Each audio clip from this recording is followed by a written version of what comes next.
नमस्कार प्रेक्षकांनो, आजच्या एपिसोडमध्ये इथे संकर्षणला आता खूपच जास्त वाईट वाटलेलं असतं.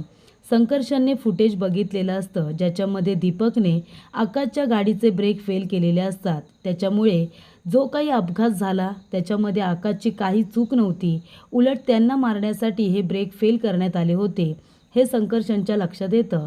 आणि तेव्हाच तो पल्लवीच्या फोटो समोर येऊन उभा राहतो आणि म्हणत असतो की पल्लू, चुकलं माझं, खरंच माझं चुकलं. जो काही अपघात झाला, तू मला सोडून गेलीस, त्यासाठी मी त्या आकाशला जबाबदार ठरवत होतो.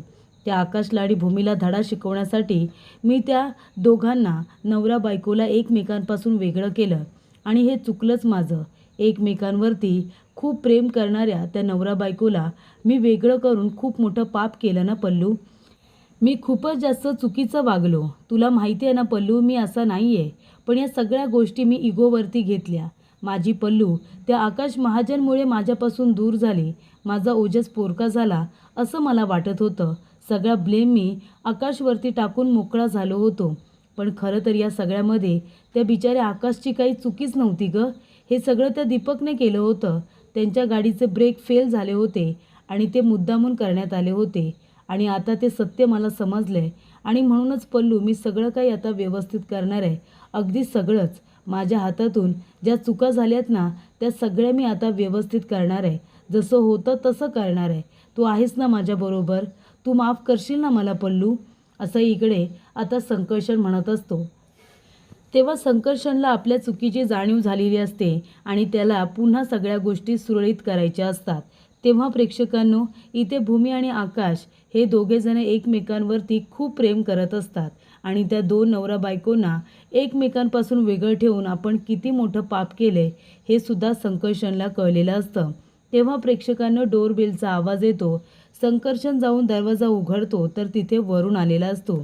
तेव्हा इथे वरुणला मुद्दामूनच त्याने बोलवलेलं असतं सत्य घटना सांगण्यासाठी. संकर्षण वरुणला आपला चांगला मित्र मानत असतो. चांगले सल्ले देईल, चांगला मार्ग दाखवेल असं त्याला वाटत असतं. पण इथे आता संकर्षण बरोबर वरुण माइंड गेम्स खेळत असतो. रागिणीला सपोर्ट करून तो आपल्या मित्राला, जीवाभावाच्या संकर्षणला सुद्धा अडकवत असतो. पण ही गोष्ट संकर्षणच्या अजूनही लक्षात आलेली नाही आहे.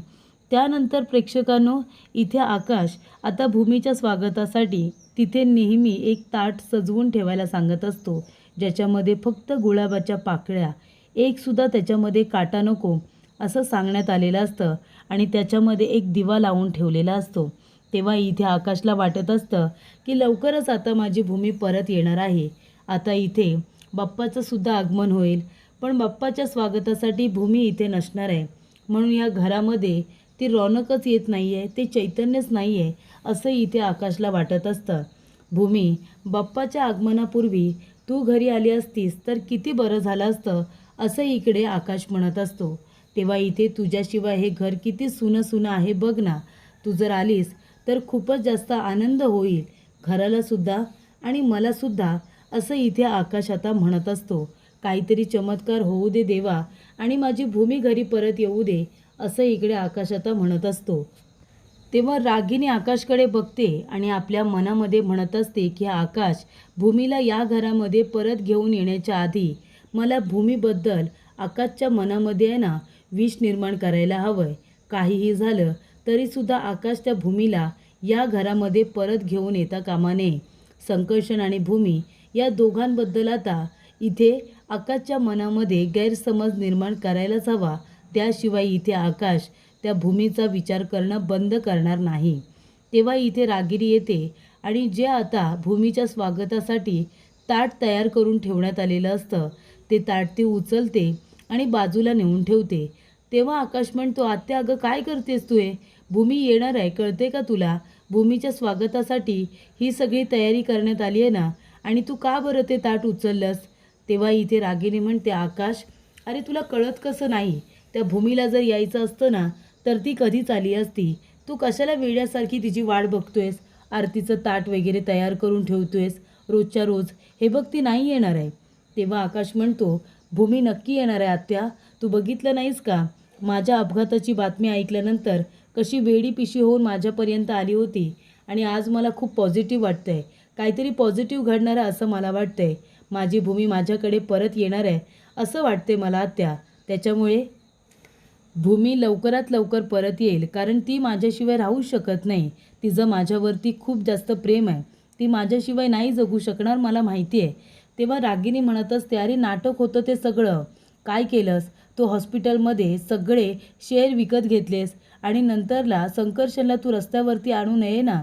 संकर्षणला तू कामावरून काढून टाकू नये म्हणून इथे भूमी वेडी पिशवी होऊन तुझ्याकडे मुद्दामून आली होती, जेणेकरून तू इथे संकर्षणवरती कुठलाही राग ठेवून त्याला रस्त्यावरती आणू नयेस ना, म्हणून त्या भूमीने हे केलेलं नाटक होतं. कळते का तुला आकाश? तिचं काही प्रेम वगैरे नाही आहे तुझ्यावरती.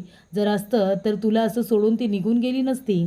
त्यानंतर इथे आता संकर्षण म्हणत असतो की वरून यार चुकलं माझं, खरंच मला चुकलं. म्हणजे आमच्या अपघाताला मी इथे आकाशला जबाबदार ठरवलं आणि भूमी आणि आकाश दोघेजण एकमेकांवरती वेड्यासारखं प्रेम करतात रे.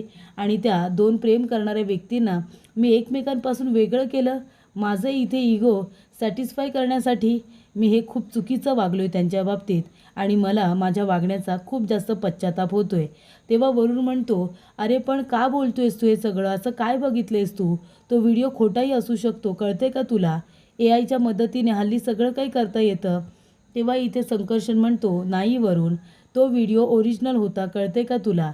त्या व्हिडिओमध्ये आकाशच्या गाडीचे ब्रेक तो दीपक फेल करतोय हे मी बघितले स्पष्टपणे आणि आता मला माझ्या चुकीची जाणीव झाली आणि मला काही करून माझी चूक सुधारायची आहे. तेव्हा इथे वरुण म्हणतो, अच्छा आणि मग भूमीचं काय? भूमीवरती प्रेम आहे ना तुझं? भूमीला त्या चालाक माणसाकडे जाऊ देशील का? अरे हे सगळं त्या आकाशने मुद्दामून सुद्धा केलं असेल. स्वतःवरचा गुन्हा दुसऱ्यावरती ढकलायची सवयच आहे ना त्याला, त्याने मुद्दामून केलं असेल हे सगळं. तेव्हा इथे आकाश म्हणत असतो, आत्या नाही, भूमी माझ्यावरती प्रेम करते म्हणून ती आली होती. तेव्हा रागिनी म्हणते, अच्छा प्रेम करते तुझ्यावरती? मग तुझ्यावरती एवढं मोठं संकट आलेलं असताना तुला सोडून संकर्षणकडे का निघून गेली? तुझ्या मृत्यूची बातमी ऐकल्यानंतर वेडी पिशवी होऊन इथे आली होती ना. मग जेव्हा तू म्हणालास की जाऊ नकोस म्हणून, तेव्हा तुला सोडून का गेली ती? एवढंच जर प्रेम आहे ना तिचं तुझ्यावरती, मग ती प्रत्येक वेळेला तुला सोडून का जात असते? असंही इकडे रागिनी म्हणत असते. आणि तुला जर खात्री आहे ना एवढीच की भूमीचं तुझ्यावरती प्रेम आहे, तर मग घे ना हे डिवोर्सचे पेपर, तू सुद्धा साईन कर, डिवोर्स पेपर साईन कर. मग मला पण बघू दे ना ती भूमी तुझ्याशिवाय कशी राहते ते. डिवोर्स पेपरवरती साईन केल्यानंतर भूमी तुझ्याकडे परत येते की नाही ते मला बघायचंच आहे. बघू दे, कर ना साईन कर. तेव्हा इथे आकाशने रागाच्या भरात डिवोर्स पेपरवरती साईन केलेली असते. त्यानंतर प्रेक्षकांनो इथे आता वरुण म्हणत असतो की हे बघ संकर्षण, मला असं वाटतंय ना भूमीला तुझ्यापासून दूर करण्यासाठी त्या आकाशने नवीन कुठला तरी प्लॅन तयार केला असेल.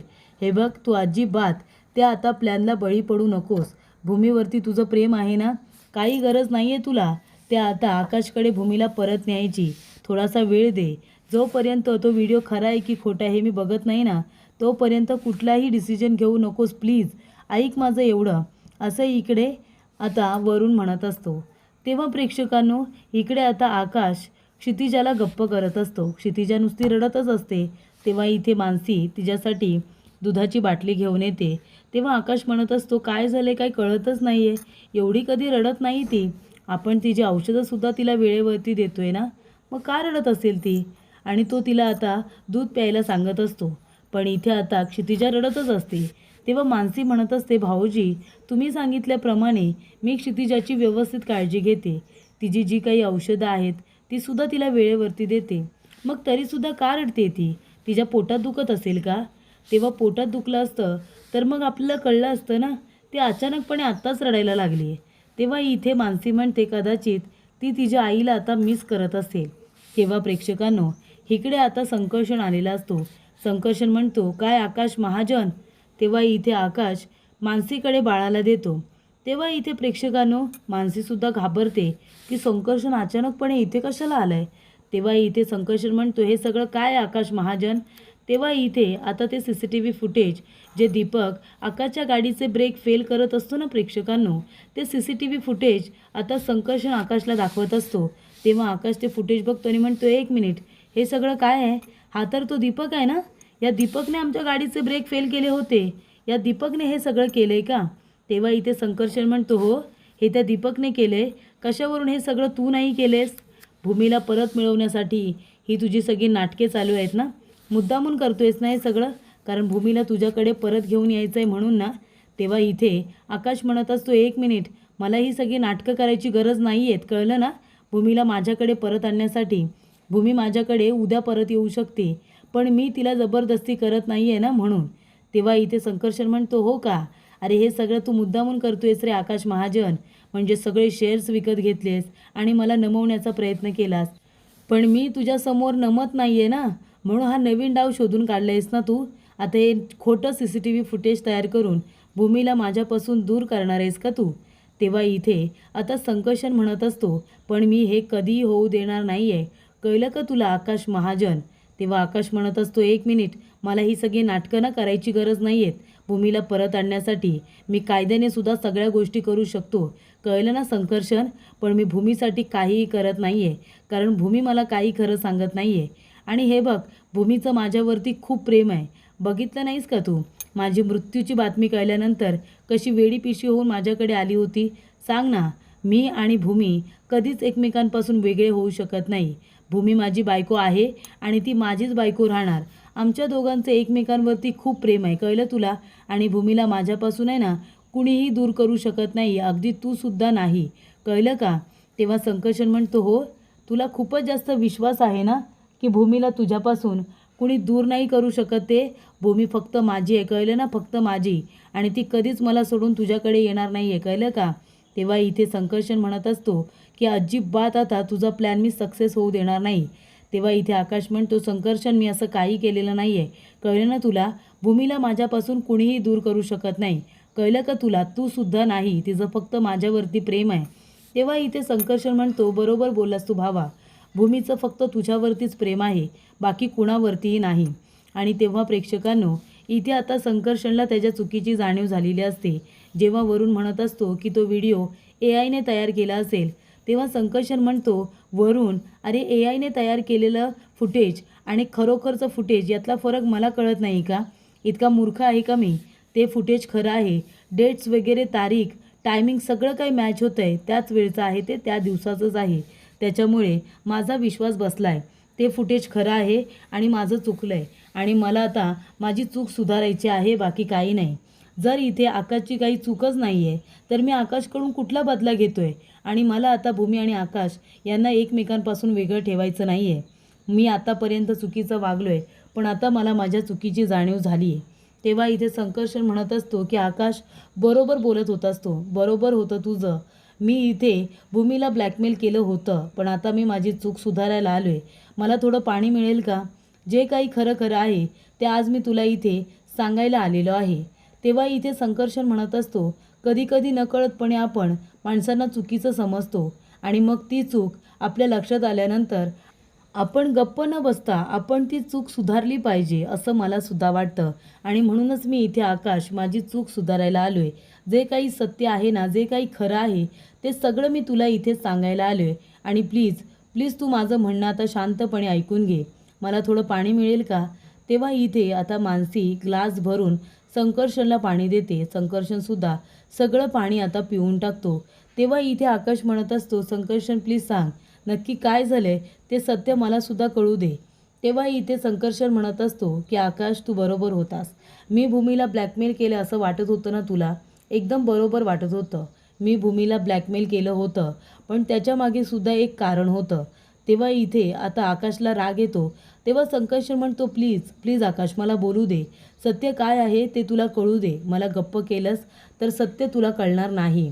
तेव्हा इथे आकाश म्हणतो, बोल, काय बोलायचं आहे तुला? तेव्हा संकर्षण म्हणत असतो की आकाश, ज्या वेळेला आपल्या गाड्यांचा अपघात झाला तेव्हा तुझी गाडी माझ्या गाडीवरती धडकली आणि त्या अपघातामध्ये माझी पल्लू मला सोडून निघून गेली. माझी पल्लू त्या अपघातामध्ये देवाघरी गेली. माझा 1 मिनिटात संसार उद्ध्वस्त झाला. 1 मिनिटामध्ये माझा संसार उद्ध्वस्त झाला. माझा ओजस पोरका झाला. त्याची आई त्याच्यापासून दूर झाली. त्यानंतरला त्या अपघातासाठी मी तुला जबाबदार ठरवत होतो.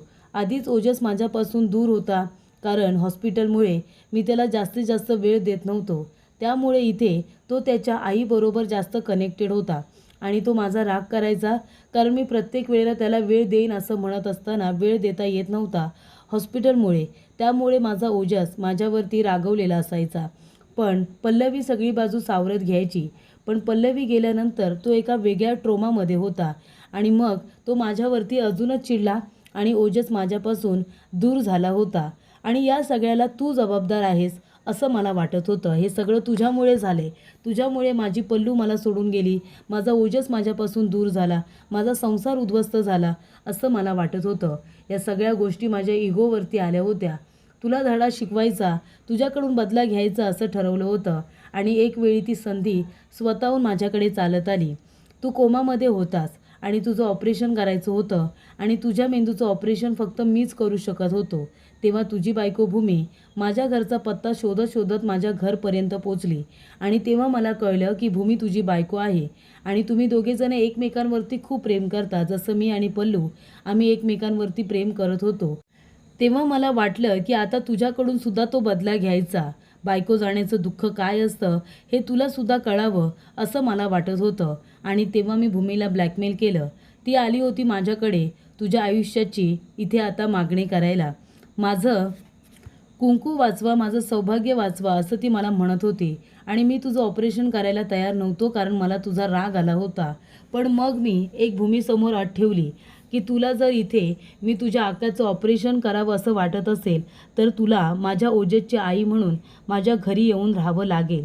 तसं मी कॉन्ट्रॅक्ट करून घेतलं आणि डिवोर्स पेपरसुद्धा फाईल केलं होतं. त्यामुळे इथे भूमीने तुझ्या जीवासाठी त्या कॉन्ट्रॅक्ट मॅरेजच्या पेपरवरती सुद्धा सही केली होती आणि त्यानंतर ती माझ्या ओजसची आई म्हणून घरी राहायला आली. मग मी तुझं ऑपरेशन केलं, तू पूर्णपणे बरा झालास. त्यानंतरला भूमी घरामध्ये आली. तिने आमचं घर सावरलं. तिने ओजसला आईची माया दिली. ओजसला आईची माया देता देता तिने इथे माझीसुद्धा व्यवस्थित काळजी घेतली, माझ्याबरोबर मैत्री केली. आम्हाला पल्लवीच्या दुःखातून बाहेर काढलं आणि नंतरला तुझी बातमी कळली आणि ती वेड्यासारखी धावत तुझ्याकडे आली. तेव्हा इथे ओजसने पहिल्यांदा मला बाबा अशी हाक मारली. भूमीने माझ्यामध्ये आणि इथे ओजसमध्ये जे काही अंतर निर्माण झालं होतं ते सुद्धा दूर केलं आणि माझ्या ओजसने मला कितीतरी महिन्यानंतर बाबा अशी हाक मारली. माझा ओजस मला परत मिळाला. माझा ओजस म्हणजे माझ्या काळजाचा तुकडा. तो माझ्यावरती रागवला होता. त्याच्या आईच्या मृत्यूला तो मला जबाबदार ठरवत होता. त्याच्या नजरेमध्ये माझ्याबद्दल तिरस्कार बघून मला तुझा राग येत होता आकाश. पण आता मला कळले की या सगळ्यामध्ये तुझी काही चूक नाही आहे. भूमीने माझं घर सावरलं, माझ्या ओजसला ट्रोमामधून बाहेर काढलं, त्याला आईचं प्रेम दिलं. पण त्याला आईचं प्रेम देत असताना, माझं घर सांभाळत असताना तिने संकर्षणबरोबर व्यवस्थित डिस्टन्स मेंटेन ठेवला होता. तिने संकर्षणबरोबर फक्त मैत्री केली होती आणि ती खूपच छान मुलगी आहे रे, खूपच छान मुलगी आहे. तेव्हा इथे आता सत्य मला समजलंय की या सगळ्यामध्ये आकाश तुझी काही चूक नव्हती. गाडीचे ब्रेक फेल दुसऱ्या व्यक्तीने केले होते, पण माझ्या पल्लवीच्या मृत्यूला मी तुला जबाबदार ठरवत होतो. पण आता मला कळले की या सगळ्यात तुझी काही चूक नाही आहे आणि तुम्हा दोन नवरा बायकोंना एकमेकांपासून वेगळं करून मी खूप मोठी चूक केलेली आहे. चुकीला माफी असते. त्यानंतर एखादी जर इथे गुन्हा केला असेल तर गुन्ह्याला शिक्षासुद्धा असते. पण मी तर पाप केलं आहे आणि पाप करणाऱ्या माणसाला काय शिक्षा मिळणार मला खरंच काही कळत नाही आहे. मी खूप मोठं पाप केले ना आकाश, म्हणून मी इथे आता फक्त तुझे हात जोडून माफीच मागू शकतो. मी या पापासाठी कुठलं प्रायश्चित्त घेऊ मला खरंच काही कळत नाही आहे. पण इथे मी आता मनापासून तुझी माफी मागायला आलो आहे हे मात्र नक्की. प्लीज आकाश मला माफ कर असं इथे संकर्षण म्हणत असतो. त्यानंतर प्रेक्षकांनो पुढील भागामध्ये इथे संकर्षण आता भूमी आणि आकाश या दोघांचे हात एकमेकांच्या हातामध्ये देतो आणि म्हणत असतो की बरोबर बोलतोयस तू आकाश. भूमी कधीच माझी नव्हती, ती कधीच माझी बायको नव्हती. भूमी फक्त तुझी आहे आणि आता तू तुझ्या भूमीला तुझ्या घरी परत घेऊन जा असं इकडे संकर्षण आता म्हणत असतो. तेव्हा इथे भूमीला खूपच जास्त आनंद होतो. त्यानंतर प्रेक्षकांनो इथे भूमी आणि आकाश दोघेजण आता बाप्पाची मूर्ती घेऊन सोबतच आलेले असतात. दोघंजण बाप्पांचं आगमन इथे आता घरामध्ये दोघेही एकत्र प्रवेश करूनच करतात. तेव्हा इथे गणपती बाप्पा मोरया अशी जयघोष करत इथे बाप्पाची प्रतिष्ठापना झालेली असते. तेव्हा भूमी रागिणीला म्हणत असते की आता विघ्नहर्ता घरामध्ये आलेत. बाप्पाच्या आगमनाबरोबरच मी सुद्धा या घरामध्ये आले आता विघ्नहर्ता घरात आणल्यानंतर घरातील विघ्न तर घरातून बाहेर गेलेच पाहिजे ना. मी आता घरातील सगळे विघ्न लवकरात लवकर घरातून बाहेर काढणार आहे, असं भूमी म्हणत असते.